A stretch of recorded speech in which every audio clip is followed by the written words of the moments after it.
مور جتنا اب خوبصورت ہے اس سے کہیں زیادہ جنت میں خوبصورت تھا۔ مور کی خوبصورتی پہ سبھی پرندے پیدا تھے، لیکن ان سب خوبیوں کے باوجود مور سے ایسی کون سی خطا ہو گئی تھی جس سے اللہ تبارک و تعالیٰ نے مور کو جنت سے نکال دیا۔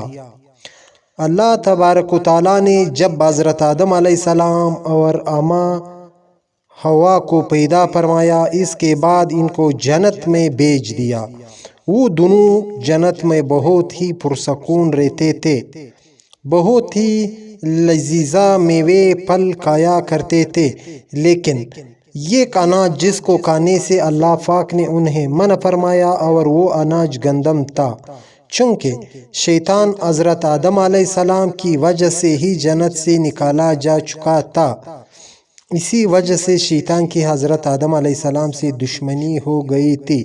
شیطان یہ چاہتا تھا کہ وہ کسی بھی طرح حضرت آدم علیہ السلام کو جنت سے نکال دے اور ساتھ میں اماں ہوا کو بھی جنت سے نکال دے۔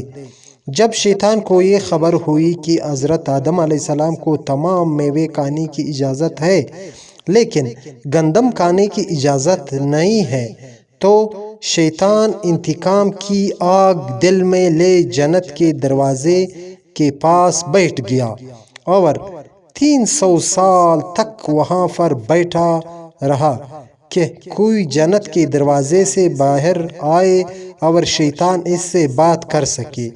ایک دن اچانک سے مور جنت سے باہر آ گیا۔ شیطان اس کو دیکھتے ہی بہت خوش ہو گیا۔ شیطان نے پوچھا، اے خوبصورت پرندے، تم کون ہو؟ مور بولا، میں مور ہوں، اب تم اپنا تعارف کرواؤ۔ شیطان نے جواب دیا کہ میں عالم قربیہ کا ایک فرشتہ ہوں، میں اللہ پاک کی عبادت سے ایک پل بھی غافل نہیں ہوں۔ میں چاہتا ہوں کہ میں جنت میں جاؤں، وہاں کی نعمتوں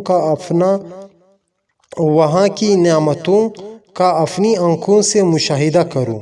شیطان مور سے کہنے لگا کہ تم مجھے جنت کے اندر لے جاؤ، میں تمہیں 3 ایسی باتیں بتاؤں گا جس سے تمہیں ابدی زندگی حاصل ہو جائے گی، تمہیں بڑھاپا اور بیماری نہیں آئے گی، تم ہمیشہ جنت میں ہی رہو گے۔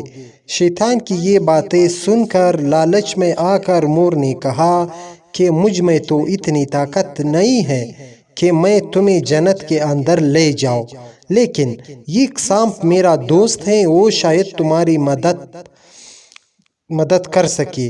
یہ کہہ کر مور سانپ کے پاس آیا اور کو ساری بات بتا دی۔ سانپ بھی شیطان کی باتوں سے بہت خوش ہو گیا، پھر شیطان کو اپنے منہ میں چھپا کے جنت میں داخل ہو گیا اور یوں شیطان اپنی چال میں کامیاب ہو گیا۔ جنت کے تمام نگہبانوں کو یہ معلوم تھا کہ شیطان یہ چال چل رہا ہے اور جنت میں داخل ہو چکا ہے۔ فرشتے شیطان کو جنت سے نکالنے لگے، تب ہی اللہ پاک کا حکم ہوا کہ اس کو ابھی تک جنت میں ہی رہنے دیا جائے۔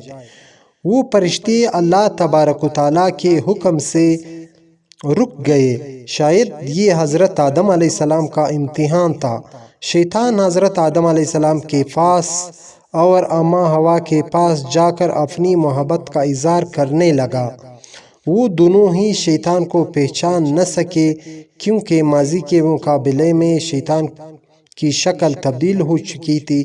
شیطان کہنے لگا کہ میں چاہتا ہوں کہ آپ دونوں ہمیشہ جنت میں اسی طرح زندگی گزاریں، ہمیشہ خوش رہے۔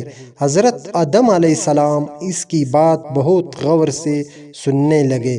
شیطان نے کہا، اگر آپ میری بات مان جائے تو آپ کو جنت کی اور بھی تمام سہولتیں ملیں گی۔ حضرت آدم علیہ السلام شیطان کی بہکاوے میں آ کر کہنے لگے کہ یہ کس طرح ممکن ہے؟ شیطان کہنے لگا، یہ گندم کا دانہ اگر آپ دونوں چکھ لے تو آپ کو ابدی حیات حاصل ہو جائے گی اور آپ جنت میں ہی رہیں گے۔ یہ بات سن کر حضرت آدم علیہ السلام کے دل میں رجحان پیدا ہوا، لیکن ان کے دل میں اللہ کی نافرمانی کا خوف غالب آ گیا، جبکہ اماں حوا شیطان کی باتوں میں آ گئی، جس پر اماں حوا نے حضرت آدم علیہ السلام کو راضی کر لیا۔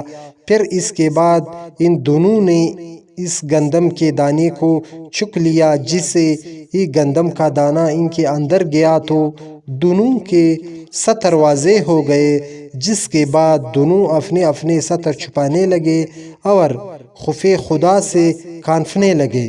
اسی دوران اللہ تبارک و تعالیٰ نے فرشتوں کو یہ حکم دیا کہ حضرت آدم علیہ السلام اور اماں حوا دونوں کو زمین پر اتار دو۔